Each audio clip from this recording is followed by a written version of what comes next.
आजकल लोगों का रुझान पेट्रोल और डीजल को छोड़ के अल्टरनेट फ्यूल्स की तरफ जा रहा है। जी हाँ, लोग जो है ज्यादा इलेक्ट्रिकल व्हीकल और सीएनजी की तरफ मुड़ रहे हैं। बट इलेक्ट्रिकल व्हीकल थोड़े महंगे हैं तो उनकी तरफ अभी ज्यादा ध्यान नहीं दे रहे। सीएनजी व्हीकल जो है एज कंपेयर टू देम थोड़े सस्ते। और सीएनजी व्हीकल्स के लिए क्या है कि सीएनजी की तरफ लोग इसलिए मुड़ रहे हैं कि सीएनजी व्हीकल एक तो आपको जो है कंपनी फिटेड मिल जाती है, सीएनजी नई कार खरीदेंगे आपको सीएनजी मिल जाएगी। दूसरा इसके साथ एक प्लस पॉइंट क्या होता है कि आप जो अपनी गाड़ी है आपके पास जो प्रेजेंट में पेट्रोल कार है उसको सीएनजी में किट लगा के कन्वर्ट करवा सकते हैं। तो ये सीएनजी का एक प्लस पॉइंट है। और ये जो कन्वर्ट करवाने का जो कॉस्ट होती है वो भी इतनी ज्यादा नहीं होती, वो भी 35 से 50 हजार के बीच में जो है सीएनजी आपकी गाड़ी में फिट हो। बट अब सीएनजी भी लगवा ली, सीएनजी से चल भी रहे हैं, बट दिमाग में कहीं ना कहीं हिट करता है कि मेरी गाड़ी जो है माइलेज, जी हाँ, आपको कई बार नहीं बहुत बार लगता होगा कि आपकी गाड़ी जो है सीएनजी में माइलेज कम दे रही है। मैंने तो नया किट लगवाया था या नई गाड़ी खरीदी थी, उस एवरेज में भाई पड़ोसी की गाड़ी तो ज्यादा दे रही है एवरेज और मेरी गाड़ी जो है वो कम एवरेज दे रही है।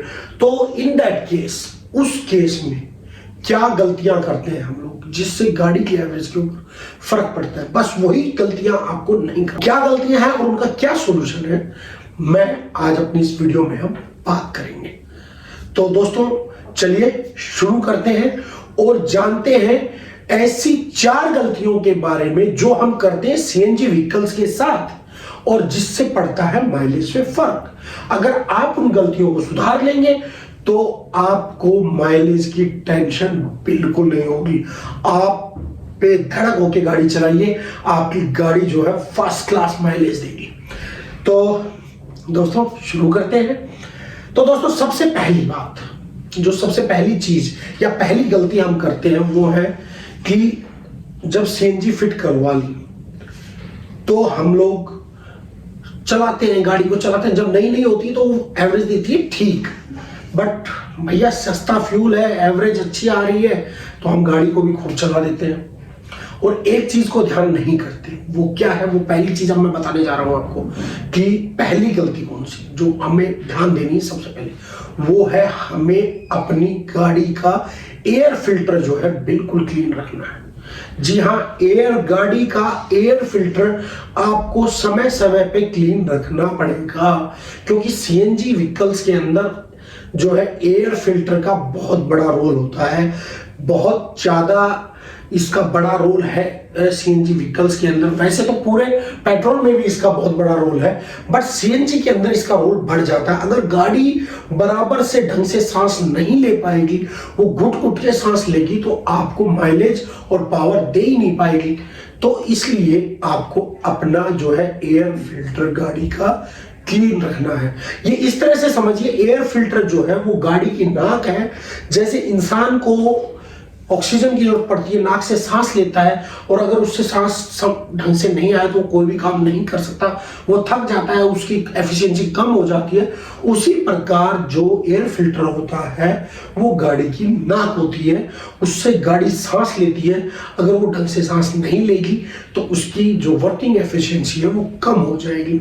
तो पहली चीज जो आपको करनी है वो करनी है कि एयर फिल्टर आपकी गाड़ी का बिल्कुल क्लीन। दोस्तों दूसरी गलती हम क्या करते हैं कि गाड़ी क्लच का काम मांग रही हो, क्लच का काम जो है गाड़ी मांग रही होती है और हम ध्यान देते ही नहीं है। अब दोस्तों पहले मैं आपको बता दूं कि क्लच होती क्या है। क्लच जो है गाड़ी के अंदर जो गियर बॉक्स होता है उसका एक पार्ट होती है, वो वहाँ गियर गाड़ी से इंजन से पावर लेके गाड़ी के टायरों तक जो है पावर को सप्लाई करती है। उसका एक पार्ट होती है गियर बॉक्स का, अंदर एक पार्ट होता है क्लच। तो क्लच प्लेट होती है बेसिकली, वो एक राउंड कलर की प्लेट होती है। वो अगर ठीक नहीं होगी तो भी आपकी गाड़ी माइलेज नहीं देगी। अब आपको पता कैसे लगेगा कि क्लच प्लेट जो है मेरी वीक हो गई है? हम क्या करते हैं, क्लच प्लेट वीक हो जाती है और गाड़ी को चलाते रहते और एक दिन क्या आता है, क्लच बिल्कुल घस जाती है और गाड़ी आपकी एक जगह खड़ी हो जाती है, आगे बढ़ती ही नहीं है। तो आपको बात कर रहे थे कैसे पता लगेगा क्लच प्लेट वीक हो गई है। जब आपकी गाड़ी नॉर्मल जो चलती है उससे ज्यादा रेस पे चले। यानी कि पहले आप सिर्फ 10 आरपीएम या 12 आरपीएम या 15 आरपीएम के ऊपर गाड़ी को मूव कर देते थे, अब आपकी गाड़ी जो है करीबन 20 या 25 आरपीएम पे जाके मूव हो रही है, तो आप मान लीजिए आपकी गाड़ी की जो है क्लच वो वीक हो गई है और आने वाले दिनों में वो खत्म हो जाएगी और आपको कहीं ना कहीं धोखा दे देगी, पहली चीज तो। और दूसरी चीज, जैसे ही वो वीक होती है वो धीरे धीरे गाड़ी की वर्किंग एफिशिएंसी के ऊपर फर्क डालती है। जी हाँ, गाड़ी की वर्किंग एफिशिएंसी, पावर, दूसरा माइलेज, दोनों चीजों पे आपके फर्क पड़ती है। और जहां सीएनजी गाड़ियां होती हैं उनको थोड़ा सा चलने के लिए पावर भी ज्यादा जरूरत होती है, तो वो सही से पावर जो है टायरों तक नहीं पहुंच पाती, एक्सल तक नहीं पहुंच पाती।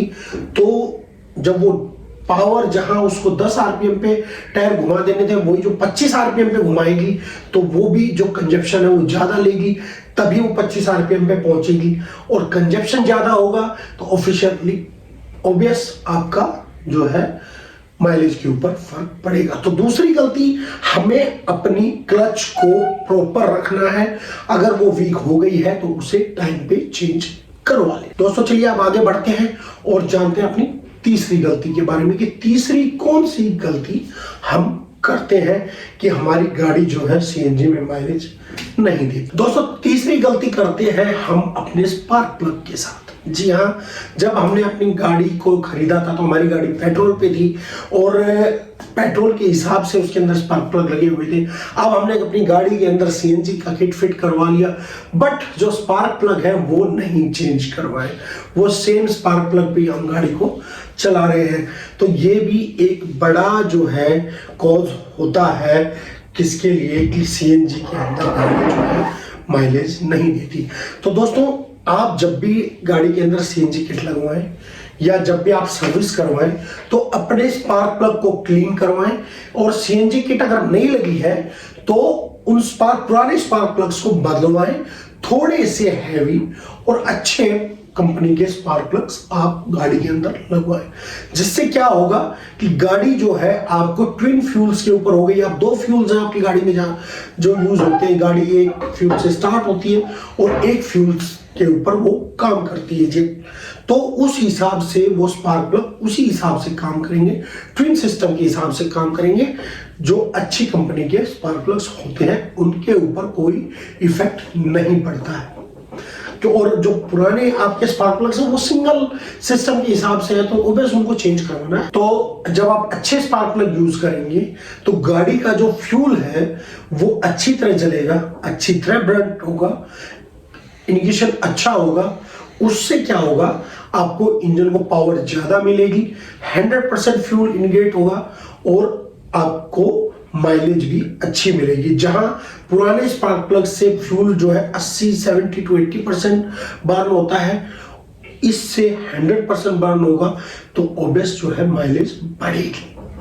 तो दोस्तों ये थी हमारी तीसरी गलती जो हम कर देते हैं। अब आगे से ये गलतियां हमें नहीं करनी। चलिए अब आगे बढ़ते हैं और बात करते हैं हमारी चौथी गलती के बारे में कि चौथी गलती हम कौन सी करते हैं सीएनजी गाड़ी के साथ कि वो माइलेज जो है उसकी गिर जाए। दोस्तों चौथी गलती क्या करते हैं हम कि हम गाड़ी चला रहे हैं, हमें पता भी लग चुका है कि मेरी गाड़ी के एक टायर में हवा जो है 35 है, एक टायर में 20 हो गई है और फिर भी हम गाड़ी को चलाए जा रहे हैं। जी हाँ, चौथी गलती होती है, जब टायर का नाम आ गया तो आप समझ गए होंगे कि टायर प्रेशर से रिलेटेड। अगर आपकी गाड़ी के चारों टायरों में प्रेशर ठीक नहीं होगा तो भी आपकी गाड़ी माइलेज नहीं देगी, चाहे वो पेट्रोल में चलो, सीएनजी में चलो या डीजल में चलो, किसी में भी चलो। और दूसरी चीज, आपकी गाड़ी ऐसे चलेगी जैसे आप गाड़ी को बहुत ज्यादा पावर देके खींच रहे हैं। अगर प्रेशर सही होगा तो गाड़ी स्मूथ चलेगी, पावर की ज्यादा की जरूरत नहीं होगी, कम पावर के ऊपर ही गाड़ी काम कर देगी। और जब आपने महसूस भी किया होगा, जब आपकी गाड़ी में प्रेशर कम होता है तो आप 20 या 25 आरपीएम के ऊपर गाड़ी जो है वो खींचती है, बट जब प्रेशर सही होगा तो आपकी गाड़ी जो है कम आरपीएम पे। तो दोस्तों प्रेशर, टायर प्रेशर भी जो है बहुत ही इंपॉर्टेंट फैक्टर है माइलेज को बढ़ाने के लिए, इसलिए अब आगे से टायर प्रेशर का भी खासा ध्यान रखना है। तो दोस्तों ये थी 4 वो गलतियां जो सीएनजी व्हीकल्स के ओनर्स करते हैं और उनकी जो गाड़ी है वो माइलेज उनकी कम हो जाती है। तो आगे से ये गलतियां बिल्कुल नहीं करनी। तो दोस्तों कैसी लगी वीडियो अगर अच्छी लगी हो तो वीडियो को लाइक शेयर और हाँ चैनल पर नए हैं तो चैनल को सब्सक्राइब। मिलेंगे नेक्स्ट वीडियो में। Till then okay tata bye bye.